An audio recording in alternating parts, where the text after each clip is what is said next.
Welcome to the Morrison Report.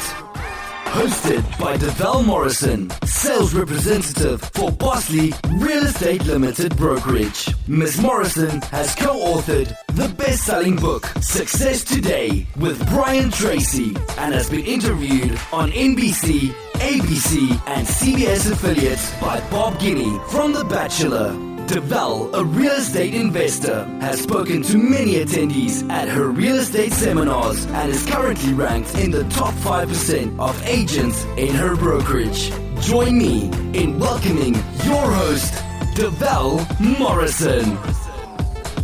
Welcome to the Morrison Report. I wanted to create a podcast that would give people insights into the Toronto real estate market.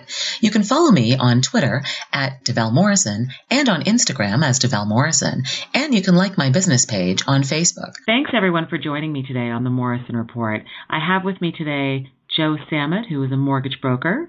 And Joe, do you want to tell us a little bit about yourself and where you work? Hi, Deval. Thanks very much.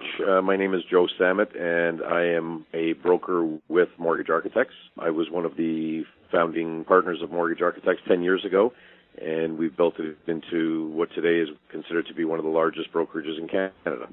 Awesome. That sounds great.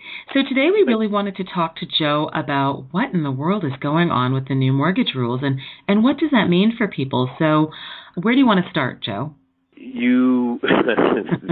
Because there's so much. But the question is so precise. What in the world is going on in the mortgage market and the real estate market? Because since the announcement came out 2 weeks ago, what I can say is that there's a lot of misinformation, there's a lot of untruths, and there are a lot of people that are trying to make themselves sound perhaps smart or be the first ones out with information. And unfortunately, a lot of the information is either coming out incorrectly or it's being misconstrued by the listeners. But there's a lot going on, and it's primarily designed to perhaps not necessarily cave the market or crash the market. It's designed to perhaps slow it down, keep it calm, level things off, because things are growing at quite a rapid rate. Got it. Okay. So what's the first thing that you would say that, I guess, the first change that buyers will notice with the new mortgage rules? The biggest change that came out was that all mortgages let's assume all purchasers with less than 20% down have to now qualify under what they call the Bank of Canada benchmark rate, or otherwise referred to as the stress test. And that qualification rate is today 4.74. And basically what that's saying is that we will be able to give you a rate of, let's call it 2.44, but for safety purposes, we want to, and have to now, as of Monday the 17th, we have to now qualify you using a rate of 4.74. And it's really it's primarily designed to show that people can meet that stress test and can withstand any upheaval in rates. It's really being designed to make sure that all parties are protected, most importantly the consumer, because we would hate to see people getting in at a rate of 2.4 and then having rates jump to 4% and then not be able to afford the same house that they just purchased. Right, of course. So, and let me preface that by saying I'm not saying rates are going up. I'm just saying that, again, stress tests are designed to make sure that they can withstand any upheaval in rates if, in fact, it were to take place. So where that differs from the old rule is that prior to Monday, you could have purchased a home at less than 20% down and chose a 5-year term and have qualified on the 2.4 rate. Now you can't. Now you have to qualify on the benchmark, which again is 4.74. Wow. That rule was reserved previously to any term other than a 5-year term. So if somebody was taking a variable mortgage, a 1, 2, 3, 4-year term, they had to meet the stress test by using the Bank of Canada benchmark. It was 5-year buyers or 5-year borrowers that were more or less kept out of that ruling. Now they're all part and parcel with the same thing. They all have to meet that stress test, regardless of what term you choose. Wow. So now what about, is there an element of the stress test that has to do with debt servicing and percentage of debt servicing? Yes. If you have an individual will qualify on what is called the GDS and a TDS ratio. If your credit score is greater than 680, you can qualify with a GDS ratio of 39 and a TDS ratio of 434. And maybe we should plan another podcast to discuss that. Yeah, because I would say, back up for a second. I thought that you had to have a minimum credit score of 600. You're saying it's got to be 680? You have to have a minimum credit score of 600 just to qualify for a bank mortgage. Got it. Okay. But in order to qualify for those higher qualifying ratios, you need to have a Beacon score of greater than 680. Wow. Okay. So what that's saying is that, and let's just look at it right from the bottom up, if you had a Beacon score of 610, you would have to meet qualifying ratios of a GDS of 35 and a TDS of 42. So 35%, you're going to highlight for us what, and you're saying 35, you mean 35%, right? 35%, that's right. And can you tell us what is in that 35%? What that means, or what that takes into consideration, is that you are allowed to use up to 35% of your income to service the debt of the house that you're buying, or of the property that you're buying. So taking into consideration the mortgage cost, a heat component, property taxes, maintenance fees if it's a condo, again, you're allowed to use up to 35% of your income if your Beacon score is less than 680. Okay. If your credit Beacon score is greater than 680, you are eligible to use up to, or allowed to use up to 39% of your income to service that debt. Wow. So the difference essentially is 35% or 39%, depending on what your credit score is. Precisely. And wow. Then the second qualifying ratio is a TDS ratio, which stands for total debt service ratio.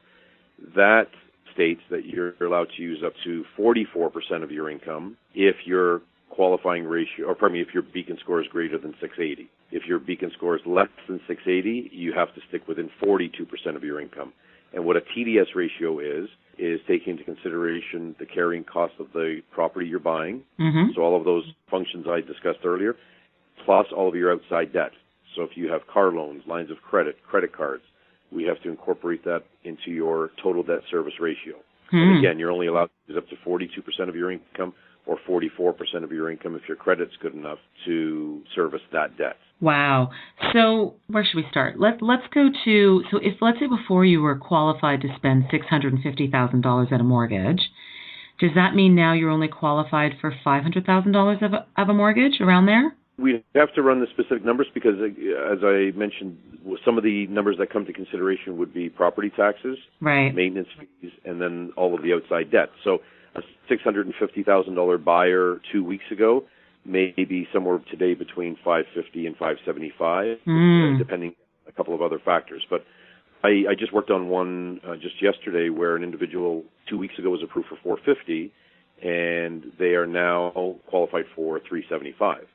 So from that standpoint, they were affected, but at the same time, it perhaps got them to a point where they're looking at a more realistic acquisition, something that is not going to stretch them too far, and they know full well that they've got the safety in place to make sure that if there was a bump in rates, that they'd be able to afford the same property.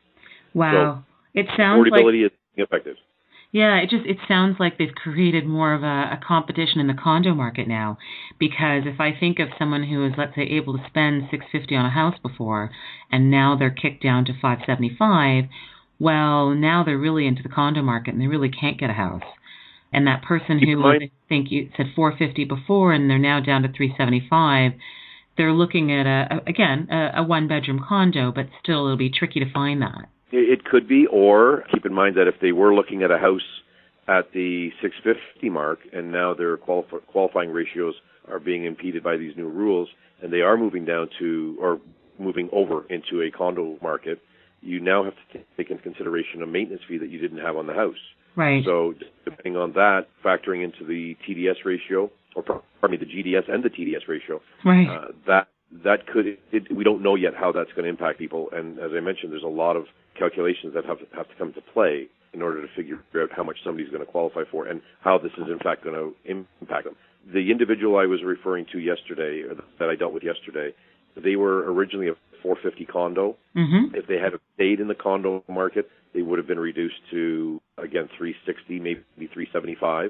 But if they move to a house where they don't now have a maintenance fee, they can bump their purchase price up to $425. Right. So, like I say, there's a lot of moving parts when calculating the GDS and TDS rule or ratios, and it's not a steadfast or a set-fast rule where somebody is going to qualify for, say, 25% less today than they did 2 weeks ago. And that, I think, is where the media is perhaps relaying the information quite irresponsibly, because they're coming across letting everybody believe that the sky is falling and that They're not going to qualify for what they used to qualify, and it's going to be a dramatic shift. And it doesn't necessarily mean that that's going to be the case.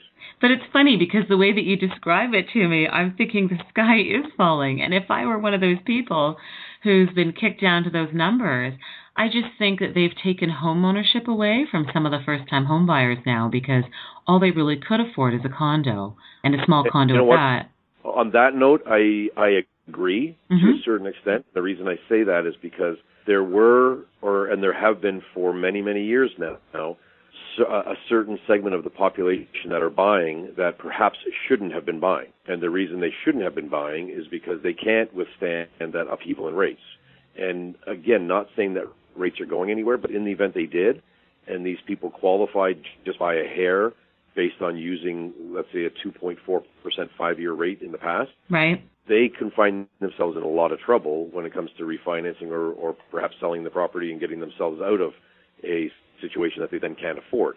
So what this new rule is going to do, it most certainly will impact a certain segment of the population, but it's not as widespread as the media is reporting it to be. It's going to be, in my opinion, a very small percentage of the population that might now be squeezed completely out of the marketplace. Yeah, but it's a select, and not to sound as though it's being targeted, but it is perhaps a segment of the buying population that might want to reconsider that decision to buy because they could be biting off more than they can chew if there's a change in the market. I mean, I guess I look at, the default rates in general in Canada, and it seems to me that the default rates for mortgages aren't really that high. What would you say the default rates are like? 0.01%. They're non-existent. The default rates are very, very low. So it seems like the government's fixing a problem that we don't actually have. And the jury's still out on that, because what's going to happen is by these changes that have gone into effect, as I say, a certain segment of the population is going to be affected. It's going to make another segment of the population a lot stronger, perhaps. It's going to make the qualified buyers or individuals that have already been qualified because their income is good, their credit is good, and they're living within those ratios, it's going to make them even stronger going forward, whereas you're absolutely right. That smaller segment of the population could very well be squeezed out. But this is going to have it's going to have a trickle-down effect in a number of different areas. It could very well level off house prices. It could perhaps even see the reduction in some house prices or property prices. It could very well also amount to a small increase in rates. And the reason for that is because of the conventional business. So forget about the high ratio stuff that we've just been talking about. Right. But the conventional business, so people that have 20% down or more, some of those mortgage portfolios are insured through CMHC, Genworth, and Canada Guarantee in the background. And the cost of those funds are going to become more expensive because the insurers are no longer wanting to insure or bulk insure conventional portfolios. So lenders are having to pass some of that cost over to the borrower. So it could very well raise rates somewhat. But again, not to a level that's going to be cost prohibitive or earth-shattering. Again, let's not forget that we're at a historical low interest rate marketplace with rates right now as low as 2.39, 2.44. Right. These are absolutely the lowest rates in Canadian mortgage history. We have house prices that are at, right now, the highest they've been because they just continue to climb. Mm-hmm. So this is going to see, I believe the effect of this is going to cause some sort of a leveling off in the marketplace, a resettling, for perhaps lack of a better word, whereby we're going to be able to sit back and assess what people are buying, why they're buying it, and how they're going to be able to afford it. So these changes, I do embrace them. The one thing that is very disheartening for myself and a number of people in our industry is that there's so much miscommunication and so much misinformation. There are people out there, individuals that have no concern whatsoever from an affordability standpoint, but they're all already panicking, wondering what's going to happen with their mortgage when it matures next year. Interesting. It's pretty. The phone calls that we're feeling are very, very interesting because there are people that are frightened just based on what they're hearing and or how they're interpreting the information. And one thing that's happened this week is that a new date has been set, and that is November the 30th, right, which is another date that the banks have more or less come out and said, or the finance department has come out and said, we're going to revisit this one change, and we will let everybody know what we're going to be doing come November the 30th. And what that would pertain to, or what that's going to include, would be conventional mortgages. So you're talking about people who are putting